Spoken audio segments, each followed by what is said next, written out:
in our brand new unit is trigonometry. So there are basically, I think, 5 lessons in here. Angles in standard position quadrant 1, then all 4 quadrants, the ambiguous case, sine law, and cosine law. So the last 2 are formulas. So you'll get to learn some new formulas. But before we begin this unit, let's take a look back into things that you learned in grade 10 IAPC. So this is the Pythagorean theorem. The hypotenuse squared is going to be equal to the other 2 sides squared. So if you we know that from last year and also from grade 9 that hypotenuse squared is going to be equal to the other length of the other 2 sides squared. Remember that when we've labeled triangles, the vertices are capital letters. We usually like C being at the 90-degree angle, and the line segments are lowercase letters, and they're going to be opposite their vertex. So C is opposite C, B is opposite B, and A is opposite A. So if we were to square the hypotenuse in a right angle triangle, it would be equal to the A squared and B squared sides. Okay. The other part of right triangle trigonometry that was from last year was SOHCAHTOA. So go back into your memories and see if you remember what that means. So sine theta is equal to the opposite divided by the hypotenuse. Okay. So it's say if the angle was here, the opposite would be B and the hypotenuse would be C if the angle was here. Ka means the cosine of the angle theta is going to be equal to the adjacent line segment divided by the hypotenuse. So if the angle was here at B, the adjacent line segment would be A and the hypotenuse would be C. Tan theta is equal to the opposite divided by the adjacent. So if, again, the angle was here, the opposite would be B and the adjacent would be A. So you may need to review this a little bit. The coordinates of point P in the coordinate plane can be described by its distance r from the origin, O from the angle theta. That makes OP with, we always start from the positive x-axis.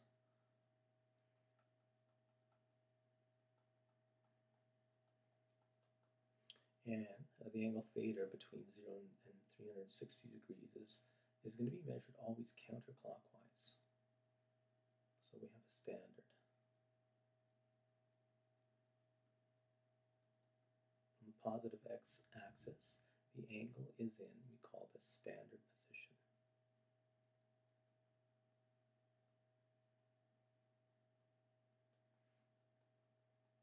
The ray OP is called the terminal arm. So when we go down to this diagram, you'll see it, or side. Terminal arm of the angle, and the point P is the terminal point of the angle. The positive x-axis is called the initial arm or side. Makes sense. So starting is initial. Okay. So let's take a quick look at some of these points that we're talking about here. So in this triangle, in this right triangle here, we have the origin starting here. Here's our radius coming up like here. This distance up here from the x-axis up to point y is going to be a distance of y. This distance from the origin to point x is going to be a distance of x. So this is our initial side, this is our terminal side or arm, and this is our terminal point. Okay. So now that we've got the lingo down, let's take a look at determining ratios of an angle given a terminal point. So we have a point 34 in the terminal arm in standard position. Determine the distance r from the origin to P. Determine the primary trig ratios of theta. So theta, as you remember from last year, is a Greek letter that usually represents the unknown angle. Determine the measure of theta to the nearest degree. Okay, because it's so hard to draw straight lines on this, I'm going to use this as a bit of an aid. Okay, so let's just kind of sketch this out. So let's say that this is going to be 3, and that's going to be 4. Okay, and I'm going to need another line to create a right angle triangle. So we can calculate these distances. So I drop it straight down to the perpendicular there. You see the triangle here. So this is going to be my right triangle here. We know that if this is the point here of 3, 4, terminal point, we know that this x value here must be a distance of 3, and this y value here from the x-axis up to the y must be 4. So what we'll do is determine the distance r. So let's say this is just a radius of a circle. We'll call it r over here. From the origin, which is here. So we'll make sure you understand that this is a Cartesian plane to point P. So it looks like a Pythagoras type problem. This r is the hypotenuse, right? So for A, we'll use the Pythagorean theorem. Plug in the numbers where we can. So we'll say it's just going to be 4 squared plus 3 squared. So that's going to be, that's going to be 16 plus 9, which is going to be equal to 25. So C is going to be equal to the square root of 25. My C value is going to be equal to 5. So my R equals 5. So it's a Pythagorean triple triangle, 3, 4, 5. B, determine the primary trigonometric ratios of theta. So we've got sine, cosine, tangent. So our first one, sine theta, is going to be equal to the opposite divided by hypotenuse. Okay, so our theta is going to be existing here. Okay, so the opposite is 4, the hypotenuse is 5, so my sine ratio is going to be 4/5. Okay. Cos theta is going to be equal to the adjacent divided by the hypotenuse. So from here, here's the adjacent line 3, and the hypotenuse is 5, so that ratio is going to be 3 to 5.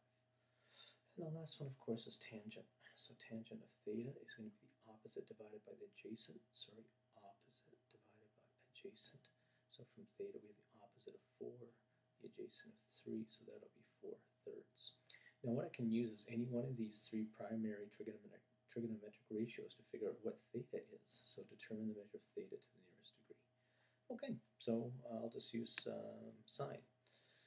So on my calculator, I'm going to go a second sine 4 divided by 5. Okay, so I'm going to go second sine 4 divided by 5. Now, in our, if we were to write it a little bit shorter than that to show that we're looking for an angle, we could go inverse sine 4/5 if you're writing it down. And the angle comes out to be 53 degrees. So a bit of a review from last year. Okay, flip over to 173 and try the samples. Okay, so there's only 2 examples for this, so we're going to start out a little bit slow. We can also use this to describe directions. So on this one, use a navigation. So we've got north, south, east, and west. For example, a heading of west 30 degrees south means that it's going to be this degrees, but it's always going from the positive aspect of, it's always coming from this aspect of the x-axis. So 30 degrees comes off here. So if we go at west north 40 degrees, it means we have to come up this way. Okay. So forest ranger sees a point from a line that's a direction. Okay. East 40 degrees north. Now, because it's kind of a word problem, we want to keep it a little bit easier to understand. What we're going to do is put this into quadrant 1 only. Okay, so word problems like this, when we start off, is going to be starting out in quadrant 1. Okay, there we go. That's what I need. Okay, so we're going to grab a line and just draw a graph in first quadrant, like so, here and here, and we'll say that this is north, and we'll say that this is east, and it's going to be 40 degrees north, east 40 degrees north. Okay, so